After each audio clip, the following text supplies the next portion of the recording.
Good evening, this is Tamal Fernando bringing you the news roundup.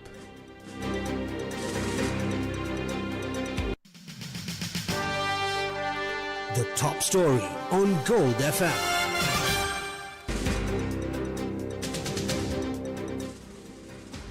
The Ceylon Petroleum Corporation announced the suspension of the petrol QR quota system starting tonight. This will be in effect until midnight on the 18th of April.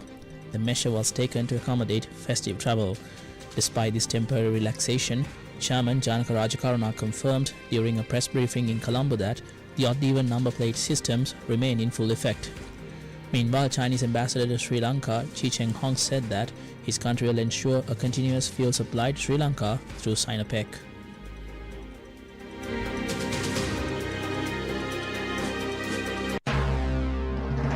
This is the local news on Gold FM. Government must ensure that durable structural revenue measures are in place to continue the gains achieved last year. This is because revenue from vehicle imports last year will not be same this year. This is the view of the Asian Development Bank during their launch of the Asian Development Outlook April 2026 in Colombo. Speaking to media, Lakshmi Fernando, Principal Economics Officer of the regional lender, highlighted a number of issues related to the Sri Lankan economy. One such was tourist arrivals. According to the latest central bank data, the first 3 months of the year saw the arrival of 740,634, an increase compared to same period last year, which is 229,298. However, this year's March figure was 183,979, some 37,000 reduction compared to March last year, which is 229,298. If the war continues, Fernandez said that figures will continue to decline in the coming months.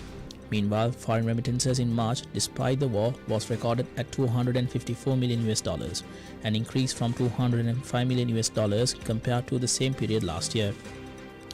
$2.29 billion were recorded in the first 3 months, a surge from $1.8 billion compared to the corresponding period last year. However, ADB forecasts a slowdown in the near future. Secretary to the President, Nandika Sanath Kumar Nayaka, lodged a formal complaint with the CID demanding a comprehensive inquiry into the coal imports dating back to 2009. This action follows persistent allegations of financial irregularities highlighted in audit reports and parliamentary debates. Leader of the House, Minister Bimal Ratnayaka, confirmed in Parliament yesterday that a special Presidential Commission of Inquiry led by a Supreme Court Justice will soon begin investigating all coal procurement activities from the last 17 years. Meanwhile, the Lanka Coal Company head office is currently under 24-hour guard with 4 officers from the Kohola Police and 2 from the CID stationed on site. This is according to the Director General of Government Information. Now for some news in brief.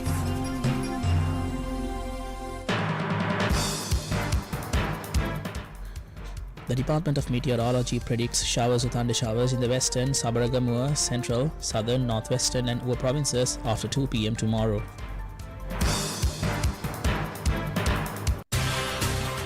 The business news on Gold FM.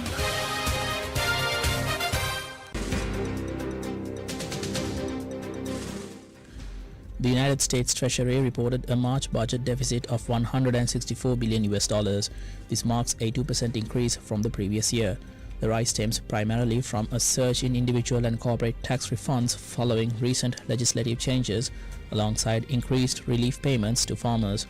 While initial defense spending for the conflict in Iran rose by only $2 billion this month, officials expect significantly higher costs in the near future as the military replaces weaponry used in the field.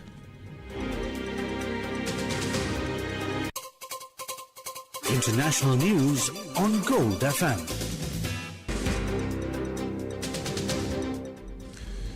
US and Iranian officials have started direct trilateral talks with Pakistan in Islamabad.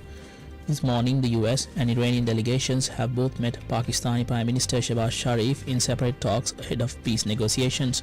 Iran and the US have agreed to a conditional 2-week ceasefire, but discussions today will be a chance for both sides to discuss the key sticking points.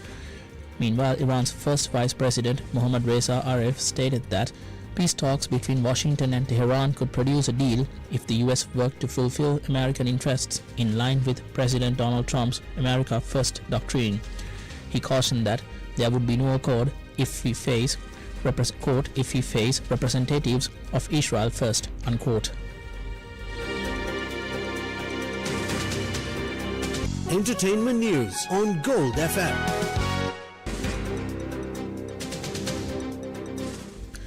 Centrebell, the African charity co-founded by Prince Harry in 2006 in honor of his late mother Princess Diana, filed a defamation lawsuit against him and former trustee Mark Dyer at London's High Court. It identified them as the architects of an adverse media campaign that triggered cyberbullying against the charity and its leadership.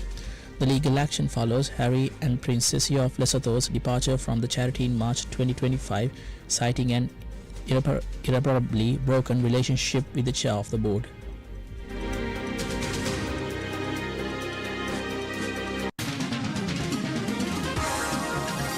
Sports news on Gold FM. Sri Lanka A secured a 4-wicket win against New Zealand A in the third and final unofficial one-day international at the Surya Stadium. Batting first, the New Zealanders reached a total of 302 for 7 within their allotted 50 overs. Sri Lanka A successfully chased the target, scoring 303 for the loss of 6 wickets in just 46.2 overs.